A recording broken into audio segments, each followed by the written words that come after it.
1631 ഇറ്റലിയിലെ ദുറനേര, സലൂസോ ജില്ലയിലെ ഒരു വാണിജ്യ കേന്ദ്രം. ഒരു ഇടയ ബാലികയുടെ കുസൃതി മൂലം ദുറനേരയിൽ പെട്ടെന്ന് അഗ്നി പടർന്നു. വീശിയടിച്ച കാറ്റിൽ പെട്ടെന്ന് തന്നെ നാടിൻ്റെ നാനാഭാഗത്തേക്കും തീ വ്യാപിച്ചു.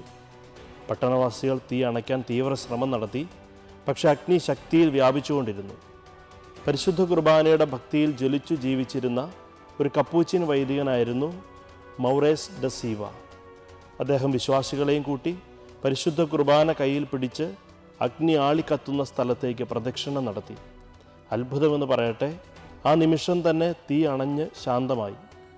അത്ഭുതത്തിൻ്റെ ഓർമ്മയ്ക്കായി എല്ലാ വർഷവും വിശുദ്ധ കുർബാനയുടെ തിരുനാൾ ദിനത്തിൽ ഭക്തിസാന്ദ്രമായ പ്രദക്ഷിണം അവിടെ നടത്തിവരുന്നു. അഗ്നി വിഴുങ്ങാനൊരുങ്ങിയ ഒരു നഗരത്തെ അത്ഭുതകരമായി രക്ഷിച്ച പരിശുദ്ധ പരമ ദിവ്യകാരുണ്യമേ, ഞങ്ങളെ നശിപ്പിക്കാനൊരുങ്ങുന്ന എല്ലാ ദുഷ്ടശക്തികളിൽ നിന്നും ഞങ്ങളെ രക്ഷിച്ചനുഗ്രഹിക്കണമേ.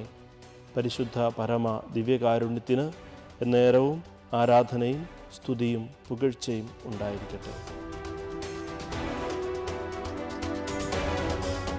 വിശുദ്ധ കുർബാനയുമായി ബന്ധപ്പെട്ട വീഡിയോകൾ നിങ്ങൾക്ക് ലഭിക്കാൻ ഈ ചാനൽ സബ്സ്ക്രൈബ് ചെയ്യുക.